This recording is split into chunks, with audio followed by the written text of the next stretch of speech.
कृषी पीक कर्ज न देणाऱ्या बँक मॅनेजर विरोधात पोलिसात तक्रार करू नका, केंद्रीय वित्त सचिवांचं पत्र।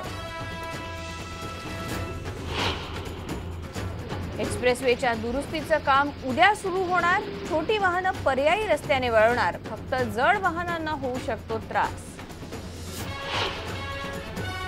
एक्सप्रेसवेवर रविवारी झालेल्या अपघातासाठी आयआरबी कडून नुकसान भरपाई घेण्याची विरोधकांची मागणी, चौकशी करून निर्णय घेऊ, एकनाथ शिंदेंचं आश्वासन। कर्जमाफी न देण्याच्या निर्णयावरून सामनातून मुख्यमंत्र्यांना खडेबोल, कणा मोडलेल्या लाखो शेतकऱ्यांचं जीवन कसं उभं करणार याचा खुलासा करण्याचं केलं आवाहन। ललित मोदी प्रकरणावरून विरोधकांचा आक्रमक पवित्रा पाहता सुषमा स्वराजांचा पलटवार, कोळसा घोटाळ्यातल्या आरोपीला डिप्लोमॅटिक पासपोर्ट द्यावा यासाठी वरिष्ठ काँग्रेस नेत्याने दबाव टाकल्याचं केलं ट्विट।